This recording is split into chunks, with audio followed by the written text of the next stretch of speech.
The streets of Los Angeles were alive with their usual rhythm: cars honking, people hurrying to their destinations, and the occasional distant sound of sirens. It was an early November evening, and despite the bustling city, a cool breeze carried the scent of rain, hinting at an approaching storm.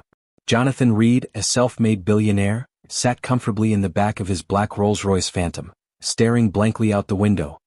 He was heading back to his penthouse in Beverly Hills after a long day of high-stakes meetings in downtown LA. At 54 years old, Jonathan was the CEO of Reed Enterprises, a powerhouse in real estate and technology. His entire life had been about making money, acquiring power, and winning, at any cost. As the car stopped at a red light on Skid Row, a part of the city he rarely saw, something unusual caught his eye. A small group of homeless individuals had gathered near a rundown shelter. They were laughing and talking, their spirits lifted, despite the harsh reality of their lives. And at the center of it all was a young boy. Jonathan leaned forward, watching as the boy, no older than 14 or 15, handed out food and blankets from a large duffel bag. He moved with a quiet confidence, his smile genuine as he interacted with the people around him. Unlike many who simply dropped off donations and left, this boy sat down and spoke with them, listened to their stories, and even cracked jokes. The boy's simple gray hoodie and worn-out sneakers told Jonathan that he wasn't from wealth. His actions weren't performative. He wasn't doing this for social media attention. He truly cared. Jonathan narrowed his eyes, intrigued. "Pull over," he instructed his driver. The Rolls-Royce smoothly glided to the curb, causing a few of the homeless individuals to glance up nervously. Luxury cars didn't usually stop in this part of town unless someone was lost or looking for trouble. Jonathan stepped out, his polished Ferragamo shoes making a sharp contrast against the cracked pavement. He approached the boy, who was now kneeling beside an elderly man in a tattered coat, handing him a warm cup of soup. "You do this often?" Jonathan asked, his deep voice breaking through the low murmurs. The boy turned, startled, his hazel eyes locking onto Jonathan's. He looked up, taking in the billionaire's expensive suit, his neatly combed salt and pepper hair, and the unmistakable air of wealth. The boy hesitated but then nodded. "Yeah. Every week." Jonathan raised an eyebrow. "Why?" The boy furrowed his brow, almost offended by the question. "Because they need help." Jonathan smirked. "A lot of people need help. But not many kids your age spend their time doing this." The boy shrugged, standing up. He wasn't intimidated by Jonathan's presence. "I don't think about it that way. If I have extra, I give. If I can do something, I do it. Simple." Jonathan studied him for a moment. He had met thousands of people in his life. Business moguls, politicians, celebrities, but there was something different about this kid. "What's your name?" "Ethan." "Ethan Carter." Jonathan extended a hand. "Jonathan Reed." Ethan wiped his hand on his jeans before shaking it, his grip firm but not forced. Jonathan glanced around at the people Ethan had helped. "So, where do you get the food and blankets?" Ethan shrugged. "I save up. My mom and I don't have much, but I do small jobs here and there. Sometimes a local bakery donates leftovers. Other times I just figure it out." Jonathan's curiosity grew. "Your mother knows you do this?" Ethan hesitated. "Yeah, she knows." But something in his tone suggested there was more to the story. Jonathan nodded, impressed. Most kids Ethan's age were buried in their phones, obsessed with social media and video games. Yet here was a boy who, despite having little himself, was giving to others. Then an idea formed in Jonathan's mind. "How about a deal, Ethan?" he said. Ethan folded his arms. "What kind of deal?" Jonathan smiled. "I want to invest in you." Ethan frowned. "Invest in me?" "Yes," Jonathan said. "I run businesses. I know talent when I see it. You have something rare: empathy, leadership, drive. I want to give you a scholarship to a private school. Train you in business. Teach you how to make money so you can help even more people." Ethan blinked, processing the offer. "Why?" Jonathan chuckled. "Let's just say, I think the world needs more people like you." Ethan was silent for a long moment. He looked around at the homeless individuals, then back at Jonathan. Finally he nodded. "Okay. But I have to talk to my mom first." Jonathan smirked. "Smart answer." He reached into his wallet and handed Ethan a business card. "When you decide, call me." Ethan took it, studying the name on the card. Jonathan Reed. He had no idea that this man, this billionaire, was far more connected to his life than he could ever imagine. As Jonathan stepped back into his car and drove away, a strange feeling settled in his chest. Something about this boy felt familiar. but he couldn't quite place why. Before going to the next, please subscribe to our channel, like and share with friends. Ethan Carter had always believed that kindness didn't need an audience. That's why, even after meeting the billionaire Jonathan Reed the night before, he wasn't thinking about the conversation they had. Instead, he was focused on his usual routine, finishing his schoolwork, helping his mother with whatever odd jobs they could find, and saving enough money to buy food and supplies for the homeless community he had grown attached to. Living in a small apartment in South Los Angeles, life had never been easy, but Ethan had learned to navigate the struggles with quiet resilience. His mother, Rebecca Carter, worked long hours at a diner in downtown LA, barely making enough to cover rent. Ethan had never known his father. He was told he had left before he was even born, and his mother never talked about him. It had always been just the two of them, and Ethan had accepted that a long time ago. That morning, Ethan woke up before sunrise, as he often did, to help his mother before school. She was already dressed for work, her tired eyes betraying the exhaustion she tried to hide. "You got enough for this week?" she asked, referring to his routine of gathering supplies for the homeless. Ethan nodded. "I did a few extra shifts at the grocery store. I'll be able to buy some more blankets this time." Rebecca gave him a small, proud smile and ruffled his hair. "You've got a big heart, kid. Just make sure you don't forget to take care of yourself too." He knew she worried about him, but he also knew she wouldn't stop him from doing what he felt was right. At school, Ethan kept to himself. He wasn't unpopular, but he wasn't the kind of kid people gravitated toward either. He preferred spending lunch breaks working on homework or figuring out how to stretch his limited budget for the week's supplies. Most of his classmates had no idea what he did after school, and he never felt the need to tell them. The world was full of people who only helped others when there was something in it for them, but Ethan didn't see the point in that. That evening, as he walked toward Skid Row with his duffel bag slung over his shoulder, he noticed something unusual: a black Rolls-Royce parked on the side of the street. Luxury cars didn't belong here, and for a moment he felt a flicker of suspicion. But as he moved closer, he saw a familiar figure standing near a group of homeless people. Jonathan Reed. The billionaire had returned. Ethan hesitated. He had expected that their conversation the night before would be a one-time thing, that the man would forget about him as soon as he got back to his comfortable life. But there he was, dressed in an expensive suit that looked completely out of place against the backdrop of makeshift tents and struggling souls. Jonathan spotted Ethan and walked toward him with a smirk. "Didn't think I'd see you here again so soon," Ethan said, setting his bag down. "I could say the same about you," Jonathan replied, glancing at the supplies Ethan was pulling out. "You really do this every week?" Ethan nodded. "Like I told you. If I can help, I do." Jonathan watched him for a moment before speaking again. "I wasn't joking about my offer, you know. I meant what I said. I want to invest in you." Ethan frowned, still skeptical. "Why me? You don't even know me." Jonathan studied him carefully. "I've built an empire by recognizing potential when I see it. And you? You have something most people don't. A genuine sense of responsibility for others. That's rare." Ethan didn't know how to respond to that, so he focused on what he was doing, handing out sandwiches, offering warm words where he could. Jonathan, to Ethan's surprise, didn't just stand there. He knelt beside an elderly man, asked him how he was doing, and even handed him a bottle of water. Ethan raised an eyebrow. "Didn't take you for the type to get your hands dirty," he said. Jonathan chuckled. "I wasn't always rich, you know. I remember what it's like to struggle." Ethan studied him, trying to picture this man as anything other than a billionaire. It was difficult. As they continued distributing supplies, Jonathan glanced at Ethan and asked, "Where's your father?" Ethan tensed at the question. "Don't know. Never met him. My mom raised me on her own."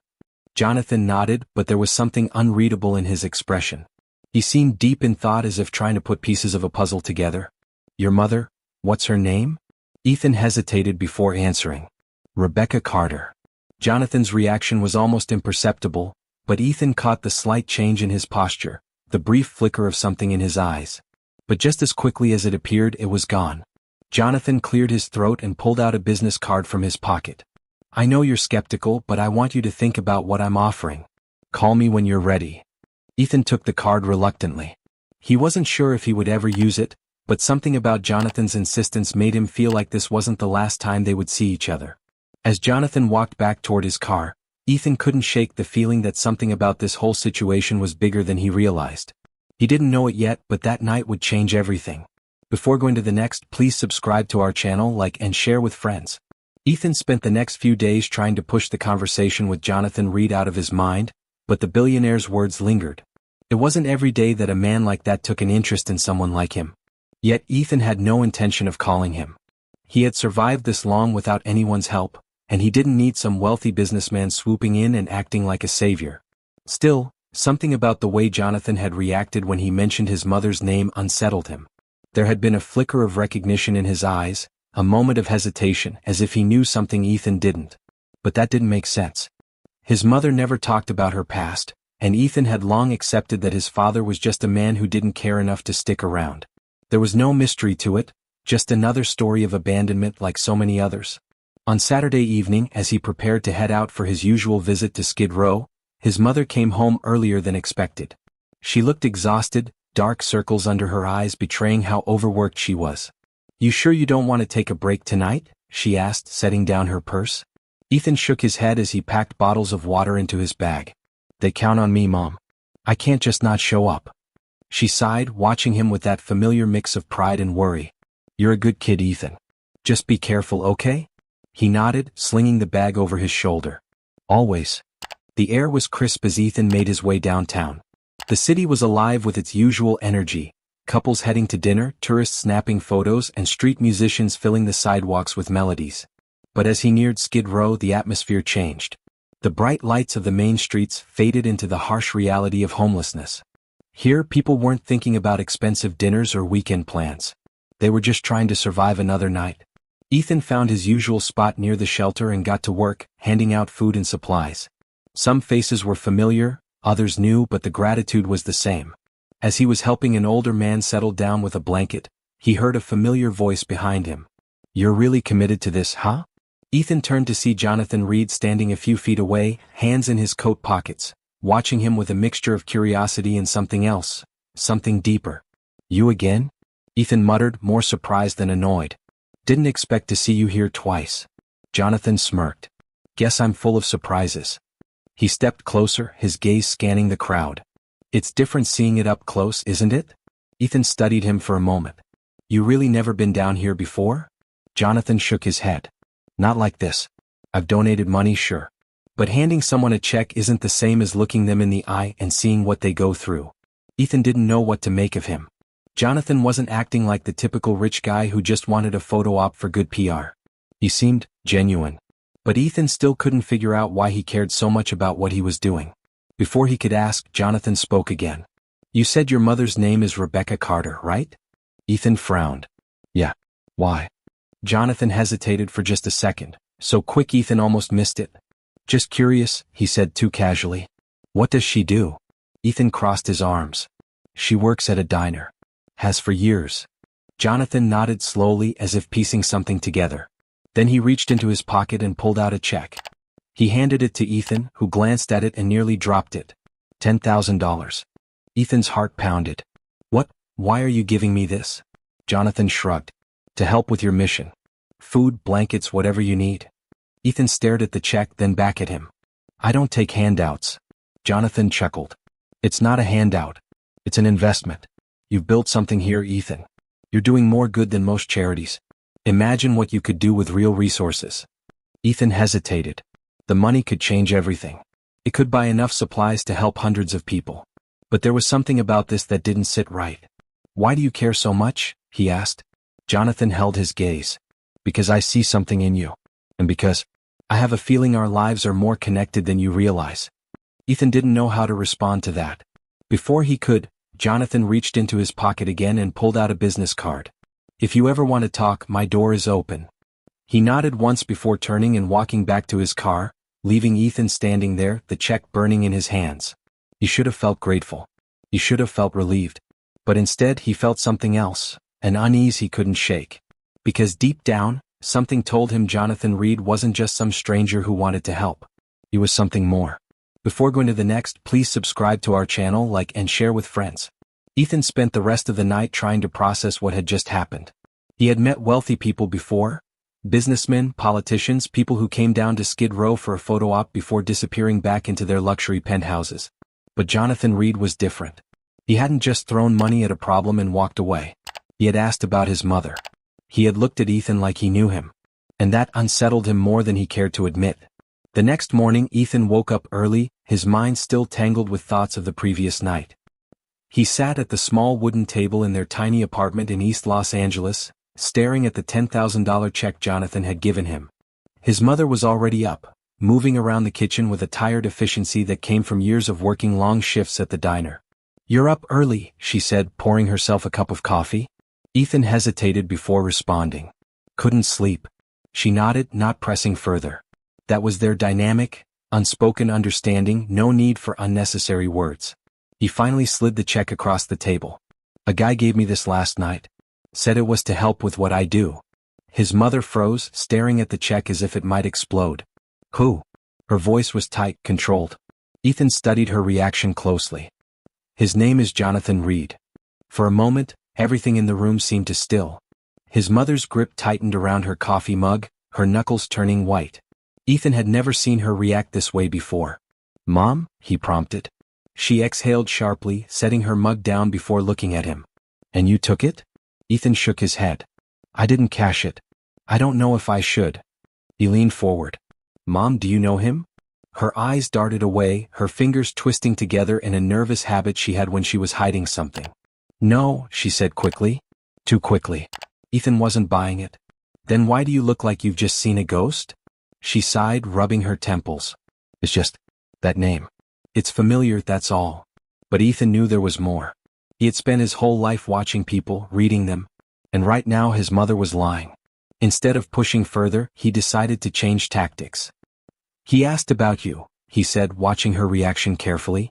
"When I told him your name, he looked surprised." His mother flinched just slightly, but enough for him to notice. "He asked what you did for work. Where we lived." His mother stood abruptly, turning away to pour more coffee she didn't need. "Ethan, people get curious, especially rich people. They think money gives them the right to pry into other people's lives." Her voice was steady, but there was something behind it, something like fear. Ethan frowned. "Mom, if there's something I should know," she cut him off. "There isn't." The finality in her tone told him the conversation was over. For now. But Ethan wasn't done. He needed answers. And if his mother wouldn't give them to him, there was only one other person who could. That afternoon, Ethan found himself standing outside a sleek glass building in downtown Los Angeles, gripping Jonathan Reed's business card in his hand. The words "Reed Industries" were displayed in bold letters above the entrance. It was one of the most powerful companies in the country, known for its influence in real estate, finance, and tech. Walking through those doors felt like stepping into a different world, one of wealth and power Ethan had never experienced. He approached the front desk, where a receptionist greeted him with a polite but guarded smile. "Do you have an appointment?" Ethan hesitated before shaking his head. "No, but Jonathan Reed gave me his card. He told me to reach out." The receptionist's expression shifted slightly, a flicker of surprise crossing her face before she nodded. "One moment." She picked up the phone and spoke in hushed tones. A minute later she looked up. "Mr. Reed will see you now." Ethan was led to an elevator that took him to the top floor. The doors opened to a massive office with floor-to-ceiling windows overlooking the city. Jonathan stood near his desk, hands in his pockets as if he had been expecting him. "I was wondering when you'd come," he said with a small smile. Ethan didn't waste time with pleasantries. "Who are you?" Jonathan's expression remained calm, but there was something unreadable in his eyes. "I'm someone who's interested in helping you." Ethan shook his head. "No, that's not it. You knew my mother's name. You looked at me like you knew me. So tell me the truth, do you?" Jonathan was silent for a long moment before exhaling. "Sit down, Ethan." But Ethan didn't move. "Just answer the question." Jonathan walked to the window, staring out at the city as if gathering his thoughts. Then finally he turned back. "Yes," he said quietly. "I know your mother." Ethan's heart pounded. He had suspected it, but hearing it out loud was different. "How?" Jonathan ran a hand through his hair, looking more human than he had the past few times Ethan had seen him. "It was a long time ago," he admitted. "Before I was who I am now. Before Reed Industries. Rebecca and we knew each other." Ethan felt like the air had been knocked out of his lungs. "You're lying," he whispered. But Jonathan shook his head. "I wish I were." Ethan swallowed hard. "Then why did she never mention you? Why did she never say anything?" Jonathan's expression darkened. "Because I left," he said simply. "And I never came back." Ethan's hands clenched into fists. You left her? His voice was sharp, filled with anger he hadn't expected to feel. You left us. Jonathan sighed, his shoulders heavy. I didn't know, he said, almost pleading. I didn't know about you. Ethan's body was trembling now. And if you had? Would you have stayed? Jonathan didn't answer immediately. And that silence told Ethan everything he needed to know. Without another word, he turned and walked out of the office, his heart pounding in his chest. He had spent his whole life thinking his father was just some nameless, faceless man who had never cared. But now he had a name. He had a face. And he had a choice to make. Before going to the next, please subscribe to our channel, like and share with friends. Ethan stormed out of the towering Reed Industries building, his heart pounding against his ribs as he stepped onto the busy streets of downtown Los Angeles. The revelation that Jonathan Reed was his father had sent his mind into a spiral. He had spent his entire life believing his father was either dead or had abandoned him and his mother without a second thought. And now here he was, one of the wealthiest and most powerful men in the country, telling him that he had no idea Ethan even existed. It felt like a cruel joke. As he walked through the crowded streets, the noise of honking cars and chattering pedestrians faded into the background. His thoughts were too loud, drowning out everything else. How could his mother keep something like this from him? And why did Jonathan look so guilty? He pulled out his phone and dialed his mother's number, his hands shaking with frustration. The phone rang once, twice, 3 times before she finally picked up. Ethan? Her voice was cautious, like she already knew why he was calling. He took a deep breath, trying to steady himself. Why didn't you tell me? There was silence on the other end, a silence that felt heavier than words. Mom, he pressed, his voice barely above a whisper, why didn't you tell me Jonathan Reed was my father? A sharp inhale. Then finally she spoke. Come home, she said. We need to talk. Ethan ended the call without another word and made his way back to their tiny apartment in East Los Angeles. When he arrived, he found his mother sitting at the kitchen table, her hands wrapped around a cup of coffee she probably wouldn't drink. She looked up as he entered, her eyes filled with something between regret and fear. He didn't sit. He couldn't. He needed answers. How long were you planning to keep this from me? He demanded. She sighed, setting the cup down. Forever if I could. That stung. Why? His voice cracked slightly, betraying the storm of emotions swirling inside him.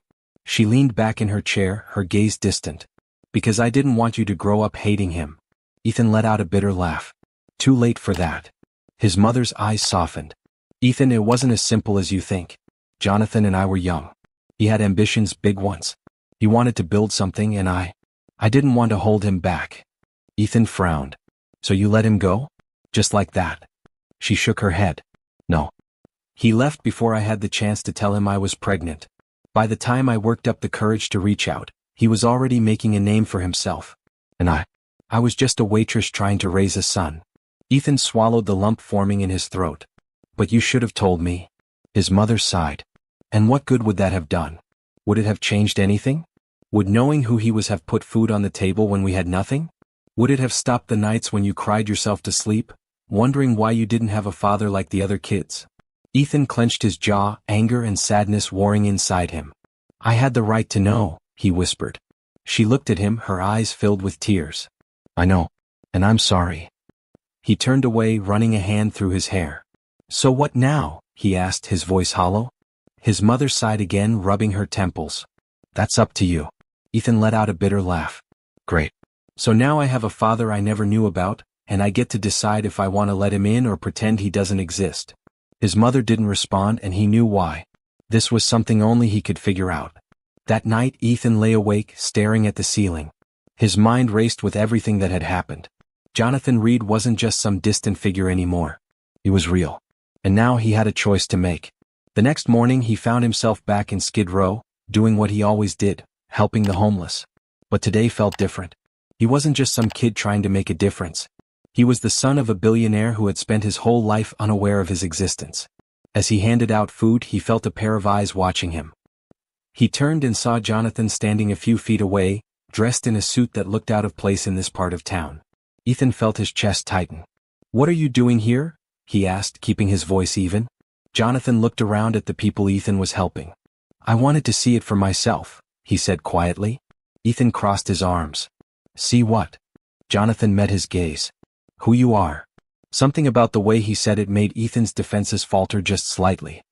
He sighed, running a hand through his hair. Look, I don't know what you expect from me.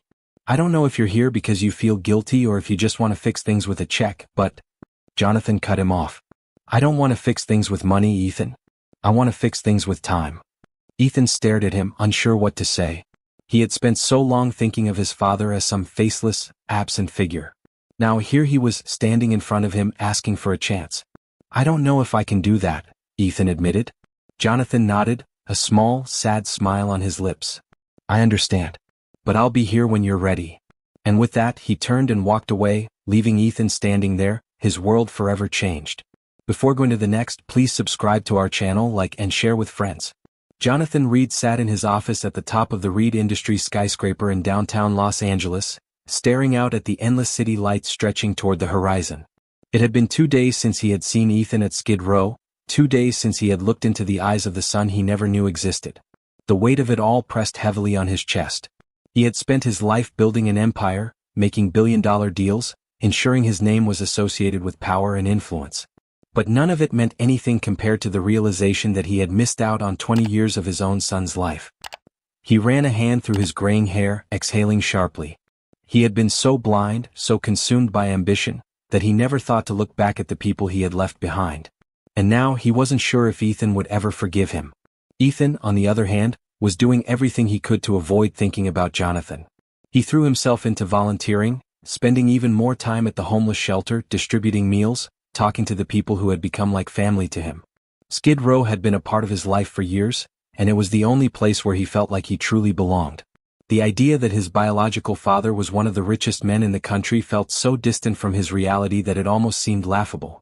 But no matter how hard he tried to ignore it, the image of Jonathan standing there watching him haunted his thoughts. The sincerity in his voice, the regret in his eyes, it was unsettling.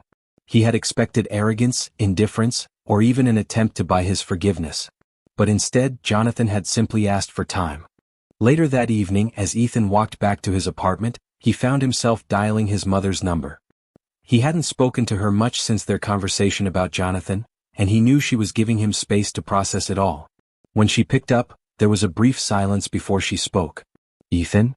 He took a deep breath. Did he ever try to find you? His mother sighed on the other end. No, she admitted softly. But I never gave him a reason to. I never asked him for anything, never told him about you. He had no idea. Ethan clenched his jaw. And now that he does? Now, she said carefully, it's up to you. The next morning, Ethan found himself standing outside Reed Industries, staring up at the glass skyscraper that represented everything Jonathan had built. He had no idea why he was here. Maybe it was curiosity. Maybe it was anger. Maybe it was something else entirely. Before he could talk himself out of it, he stepped inside. The lobby was sleek and modern, filled with well-dressed employees rushing from one place to another. He felt completely out of place in his worn-out hoodie and jeans, but he didn't care. He walked up to the receptionist, who eyed him with mild suspicion. "Can I help you?" she asked. He hesitated for a moment before saying, "I'm here to see Jonathan Reed." She raised an eyebrow. "Do you have an appointment?" "No," Ethan admitted. "But tell him it's Ethan." The receptionist glanced at her computer, then back at him. "One moment." A few minutes later, a man in a tailored suit approached him. "Mr. Reed will see you now," he said, leading Ethan toward the private elevator. As they ascended to the top floor, Ethan felt his pulse quicken. What was he doing here? What did he even want from this man? When the elevator doors opened, Jonathan was standing there, looking almost surprised to see him. "Ethan," he said cautiously. Ethan stepped out, shoving his hands into his pockets. "I don't know why I came here," he admitted. "But I have questions." Jonathan nodded. "Then let's talk." They sat in Jonathan's expansive office, a room that felt more like a luxury hotel suite than a workspace. Floor-to-ceiling windows offered a breathtaking view of the city, but Ethan barely noticed. He was too focused on the man sitting across from him. "Why did you leave my mom?" he asked bluntly. Jonathan leaned back in his chair, exhaling slowly. "I didn't know she was pregnant," he said. "I was young, ambitious, and I thought I had to prove myself. I was focused on my career, on building this company. I left Los Angeles thinking I was chasing my dreams. I never looked back." Ethan studied him. "Do you regret it?" "Every day," Jonathan admitted. "If I had known about you, Ethan, I would have been there. I wouldn't have left. Ethan wasn't sure if he believed that, but something in Jonathan's voice made it hard to dismiss entirely. So what now? Ethan asked. You want to make up for 20 years in a few conversations? Jonathan shook his head. I know I can't undo the past. I know I can't expect you to just accept me as your father overnight. But I want to try. I want to be part of your life if you'll let me. Ethan looked away, his mind racing. He had spent so long resenting the idea of his father, but now that Jonathan was right in front of him, willing to put in the effort, he didn't know what to do. Before he could respond, Jonathan leaned forward. I saw what you do in Skid Row, he said. I saw how much those people mean to you. And I want to help. Ethan frowned. I don't need your money. I'm not offering money, Jonathan said. I'm offering a partnership. What if we did something real? Something that could actually change lives. Ethan narrowed his eyes. Like what? A foundation, Jonathan said. A real initiative to help the homeless, to provide resources, job training, housing, whatever it takes to make a difference. Ethan scoffed. Why now? Because you suddenly found out you have a son who cares about this. Jonathan didn't flinch. Because I finally understand what I've been missing. And because it's the right thing to do. Ethan wanted to argue, to push back, but deep down he couldn't ignore the idea that maybe, just maybe, Jonathan meant it. I'll think about it, he said finally. Jonathan nodded, a small smile on his lips. That's all I ask. As Ethan left the office, his mind was a whirlwind of emotions. He wasn't sure if he could trust Jonathan. He wasn't sure if he was ready to let him in. But for the first time he wondered if maybe, just maybe, having a father wasn't as impossible as he once thought. Before going to the next, please subscribe to our channel, like and share with friends. Ethan sat at the edge of his bed, staring at the business card Jonathan had given him a week ago. Reed Family Foundation was printed in elegant silver lettering, along with Jonathan's direct phone number. He had been avoiding making a decision, torn between his deep-seated resentment and the undeniable fact that Jonathan was genuinely trying. Every time he walked through Skid Row, seeing the same faces, the same struggles, he felt the weight of what Jonathan had offered him. A chance to make a real difference. But was he ready to work with the man who had unknowingly abandoned him for 20 years? He sighed, tucking the card into his pocket before grabbing his worn-out hoodie and stepping outside. The air in downtown Los Angeles was thick with city sounds, car horns, distant sirens, and the chatter of pedestrians. The contrast between the towering glass buildings and the makeshift tents of Skid Row was as stark as ever. Ethan made his usual rounds, distributing sandwiches and bottled water, chatting with the people he had come to know as family. As he handed a sandwich to a man named Carl, an older veteran who had been on the streets for years, Carl gave him a knowing look. Something's on your mind, kid. Ethan smirked. Is it that obvious? You got the look of someone who's at a crossroads, Carl said, taking a bite of his sandwich. What's the dilemma? Ethan hesitated before answering. There's this opportunity. A chance to do something bigger. To really help people. But it means working with someone I'm not sure I trust. Carl chuckled. Trust is earned, not given. But if someone's willing to put in the effort, maybe they deserve a shot. Ethan nodded, lost in thought. Later that evening, he found himself dialing Jonathan's number before he could overthink it. The phone rang twice before Jonathan picked up. Ethan? His voice held a mix of surprise and hope. Yeah, Ethan said, exhaling. I want to meet. To talk about the foundation. Of course, Jonathan said quickly. Whenever you're ready. Tomorrow, Ethan said. And I want to see what you're actually planning, not just words. I'll have everything ready, Jonathan promised. The next morning Ethan arrived at a different location, not Reed Industries but a mid-sized office space near Skid Row. Jonathan was already there, dressed more casually than usual, in a button-down shirt and slacks instead of his usual tailored suit. He greeted Ethan with a nod. I appreciate you coming. Ethan crossed his arms. Show me what you've got. Jonathan led him into the main workspace, where blueprints and reports covered the conference table. I've had my team working on this non-stop, Jonathan explained. We want to build a transitional housing center. Not just a shelter, but a place where people can get job training, medical care, and mental health support. Something that actually helps them get back on their feet. Ethan studied the plans, impressed despite himself. This is ambitious. I don't do small, Jonathan admitted with a slight smile. But this is your world, Ethan. I need your insight. What do they really need? Ethan thought for a moment before answering. Stability. Not just a place to sleep, but a path forward. A reason to believe things can change. Jonathan nodded. Then that's what we'll build. Over the next few weeks, Ethan found himself getting more involved than he ever expected. He worked with Jonathan's team, giving input, meeting with city officials, even helping secure funding from other donors. He saw a different side of Jonathan, one that wasn't just a ruthless businessman, but someone who truly wanted to make a difference. And yet, a part of him still struggled with the past. One evening, as they were wrapping up a meeting, Jonathan hesitated before speaking. "Ethan, I know I can't change what happened. But I hope." "I know," Ethan interrupted. "You're trying. And I appreciate it. But this isn't about us. It's about them." Jonathan nodded. "Then let's make it count."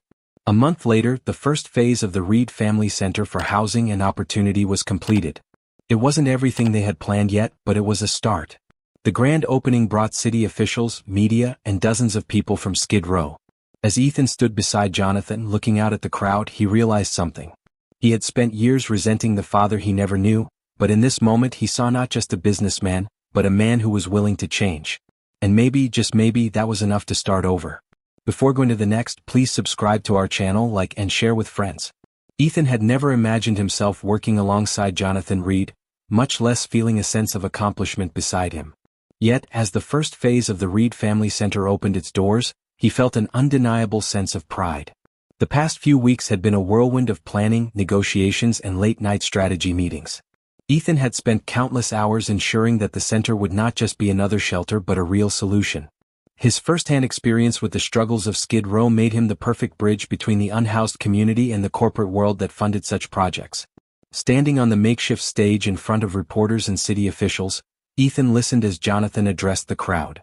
"This center is just the beginning. We believe in second chances, in giving people the tools they need to rebuild their lives." Jonathan then turned toward Ethan, his voice softer. "And I wouldn't have been able to do this without someone who understands this fight better than I ever could." The applause that followed was polite, but Ethan could tell Jonathan meant every word. As the event wrapped up, Ethan walked through the halls of the center, observing the newly furnished rooms, the fully stocked kitchen, and the quiet hum of a place that finally offered safety. The gratitude in the eyes of the first residents reminded him of why he had started this journey. He stopped in front of a young mother with 2 children, sitting in the common area. "How's everything so far?" he asked. The woman, who introduced herself as Lisa, smiled tiredly. "I don't know how to thank you. My kids finally have a bed to sleep in." Her words struck a chord deep inside him. He had spent years surviving, never truly believing he could change anyone's fate but his own. Yet here he was, making a real difference. That night, as he and Jonathan locked up, Jonathan turned to him with a look of sincerity. "You did good today," he said. Ethan hesitated before replying. "We did." It was the first time he had acknowledged their partnership, and Jonathan seemed to understand the weight of it. They walked to their cars in silence, but for the first time, it wasn't an uncomfortable one. The following week, Ethan dove headfirst into the work. His role in the project had evolved beyond just being an advisor. He was now a leader. He met with city officials, worked with outreach teams, and even spoke at fundraisers to secure more resources for the center. The media had caught on to his story, how a once homeless young man was now at the forefront of change. Reporters swarmed him for interviews, wanting to know his past, his motivations, and his thoughts on Jonathan Reed. Every time they asked about Jonathan, Ethan found himself conflicted. The man was trying, but their history was complicated. He had abandoned Ethan's mother, knowingly or not. And no amount of philanthropy could erase that. One evening, after a particularly exhausting day, Ethan found himself at a quiet diner on the outskirts of the city. He needed space to think. As he sipped his coffee, he heard the bell above the door chime. He glanced up to see Jonathan entering. Their eyes met, and for a second neither of them spoke. Then Jonathan walked over and sat across from him. "Didn't take you for a diner kind of guy," Ethan said, setting his cup down. Jonathan smirked. "Didn't take you for someone who'd work with me." Ethan sighed, running a hand through his hair. "Yeah, well, life's weird." There was a pause before Jonathan spoke again. "I never got the chance to ask about your mother. About what happened to her." Ethan stiffened. He had avoided this conversation for as long as possible. "She did the best she could," he said finally. "She worked 3 jobs just to keep us afloat. When she got sick, everything fell apart." Jonathan's expression darkened. "I should have been there." "Yeah," Ethan said, his voice sharp. "You should have." Silence hung between them, heavy with unspoken words. Then Jonathan sighed. "I can't change the past, Ethan. But I can be here now." Ethan studied him, searching for any trace of insincerity. For the first time, he didn't see the ruthless businessman or the stranger who had walked into his life. He saw a man trying to make things right. "Then be here," Ethan said simply. "For them. For the people who need this place." Jonathan nodded. "I will." Over the next few weeks, their uneasy alliance began to shift. They worked together more fluidly, their conversations becoming less about logistics and more about vision. The center continued to grow, and so did Ethan's role in it. He became the face of the initiative, attending policy meetings and leading outreach programs. One day, as they finalized plans for a second center in San Francisco, Jonathan pulled him aside. "I want you to take full leadership of this project," he said. Ethan frowned. "What do you mean?" "You're the one who understands this world," Jonathan explained. "You've built this from the ground up. It should be yours." Ethan stared at him, trying to gauge if this was some kind of test. "And what about you?" "I'll still be here," Jonathan assured him. "But this is your fight." For the first time in his life, Ethan felt like he belonged. He had spent so long running from his past, from the idea of family, but maybe family wasn't just about blood. Maybe it was about choice. And in that moment he made his choice. He would take the lead. He would make sure the people who had been forgotten for too long had a place to turn to. Before going to the next, please subscribe to our channel, like and share with friends. Ethan had never imagined that his life would take such a drastic turn. Just a year ago, he had been struggling to survive on the streets of Los Angeles, working tirelessly to provide for others even when he had nothing for himself. Now he was standing in the middle of a high-rise office in downtown LA, staring at the city through floor-to-ceiling windows. The contrast was overwhelming. The city that had once felt so distant, filled with people who ignored him as they rushed past, was now within his grasp. But despite everything he had accomplished, a part of him still felt like that kid who had nothing. Jonathan walked in, setting a cup of coffee on the desk beside Ethan. "You're getting lost in your thoughts again?" he said, offering a small smile. Ethan smirked and took the coffee, nodding. "Hard not to. This is all a lot." Jonathan sat down across from him, his expression unusually serious. "I know it is. But you deserve this. You built this place, not me." Ethan studied him for a moment, still trying to figure him out. 4 months they had been working together, building something meaningful, but their relationship was still complicated. The man sitting across from him was his father, yet it felt impossible to fully accept that. The years of abandonment, the struggles his mother endured alone, none of it could be erased. "I never expected any of this," Ethan admitted. "I just wanted to help people. Now suddenly I'm running a whole foundation, attending board meetings, giving speeches." He shook his head. "I don't know if I'm the right guy for this." Jonathan leaned forward, his voice firm but kind. "That's exactly why you are the right guy. Because you care. Because you understand what these people need better than anyone else." Ethan wanted to believe that, but doubt lingered in his mind. What if I mess up? What if I let them down? Jonathan sighed. "You won't. But even if you do, you'll learn from it. That's what leadership is. You think I haven't made mistakes? I've made more than I can count." Ethan chuckled dryly. "Yeah, I can think of a few." Jonathan smiled ruefully. "Fair enough. But the difference now is that I want to fix them. And I want to make sure you have every opportunity one failed to give you before."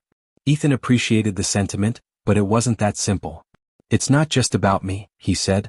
"I want to make sure this place, everything we're building, lasts. That it actually helps people." Jonathan nodded. "Then let's make sure it does. Together." It was a word Ethan wasn't used to hearing. Together. For so long he had been alone, fighting his battles without anyone to rely on. Now for the first time he wasn't. And maybe, just maybe, that was okay. Later that evening, Ethan walked through the shelter's dining hall, watching as families shared meals, as volunteers served food with warm smiles. This was what mattered. Not the press conferences or the corporate meetings, but the lives being changed. As he was about to leave, he noticed a familiar face. Lisa, the young mother he had met on the first day of the shelter's opening. She was sitting with her 2 kids, but this time she looked different. Happier. Stronger. She caught his eye and waved him over. "Ethan," she said, her voice full of warmth. "I was hoping to see you." Ethan sat down across from her, smiling. "How are you guys doing?" Lisa beamed. "Better than I ever thought possible. The job training program helped me get a full-time position at a hotel. And we're moving into an apartment next week." Ethan felt a surge of pride, not for himself, but for her. "That's amazing, Lisa. I'm so happy for you." She nodded, her eyes glistening. I just wanted to say thank you. You changed our lives. Ethan shook his head. You did that. We just gave you the tools to do it. As he left the shelter, he realized something. This was where he belonged. Not in a boardroom, not in front of cameras, but here, making a real difference. And for the first time in a long time, he felt at peace with that. Before going to the next, please subscribe to our channel, like and share with friends. Ethan stood at the edge of the rooftop garden, looking down at the city of Los Angeles. The evening sky was painted in hues of orange and purple, the city lights beginning to flicker on, creating a mesmerizing view. It had been a year since his life had taken a turn he never could have imagined. A year since he had met the man he never thought he'd have a relationship with. A year since he had gone from being a boy struggling on the streets to someone who had the power to change lives.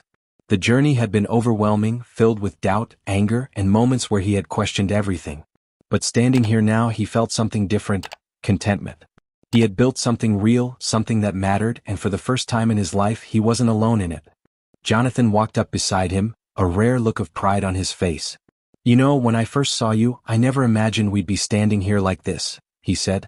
Ethan smirked. Yeah, neither did I. Jonathan exhaled, his gaze fixed on the city. I spent so many years focused on my business, on making money, that I forgot what really mattered. Meeting you changed that. You changed that. Ethan glanced at him, still adjusting to this side of his father, the one who cared. I don't think I did anything special, he admitted. I just wanted to help people. Jonathan smiled. And that's exactly what makes you special. Below them, the shelter was alive with activity. Volunteers were serving dinner, children were laughing, and people who had once been hopeless now had something to hold on to. It was everything Ethan had dreamed of creating, and it was only the beginning. We're expanding, Jonathan said after a moment. A second shelter in San Francisco, then maybe Chicago. This is working, Ethan. People are paying attention. Ethan nodded, but his mind was elsewhere. It's not about attention, he said. It's about them. As long as we never lose sight of that, we'll be okay. Jonathan put a hand on his shoulder, a gesture that was still new between them. We won't. I promise. A soft breeze carried the distant sounds of the city, and for a moment they stood in silence. Then Ethan turned to his father. There's one thing I need to know, he said. Jonathan met his gaze. Anything? Ethan hesitated before asking, why didn't you look for me? After my mom died, why didn't you try? Jonathan's expression darkened with regret. I did, he said quietly. But I was too late. I didn't know she was gone until months after it happened. By then, you had disappeared. I hired people to find you, but you were just another kid on the streets. No records, no way to trace you. And if I'm being honest, I gave up too easily. I was too consumed by my own life. Ethan processed the words carefully. They didn't erase the years of hardship, but they meant something. I used to hate you, he admitted. I blamed you for everything. Jonathan nodded. I deserved that. Ethan sighed. Maybe. But I don't hate you anymore. The words felt strange leaving his mouth, but they were true. Jonathan exhaled, relief clear on his face. That means more to me than you'll ever know. The rooftop door opened and Lisa stepped out, a bright smile on her face. Ethan, there's someone here to see you, she said. Ethan followed her downstairs, where he found a familiar figure waiting. Mrs. Rodriguez, the elderly woman who had taken him in when he was a kid, the one who had fed him when he had nothing. Her eyes filled with tears as she saw him. Mijo, she said, pulling him into a tight embrace. I've been hearing about everything you're doing. I always knew you were meant for something great. Ethan smiled, emotion swelling in his chest. I couldn't have done it without you. She held his face in her hands, studying him. You've grown into a fine young man, she said proudly. Your mother would be so proud. The words hit him harder than he expected. He had spent so long trying to live up to the memory of his mother, trying to be someone she would have been proud of. And now, standing here, he finally felt like he had done just that. As the night wore on, the shelter buzzed with laughter, conversation, and the warmth of a community that had come together. Ethan sat with the kids, telling them stories, making them laugh, giving them hope. He knew what it felt like to be in their shoes, to think the world had forgotten you. But now he was making sure that no one else ever felt that way again. Jonathan watched from a distance, his heart full. He had spent his life chasing wealth, thinking that was what success looked like.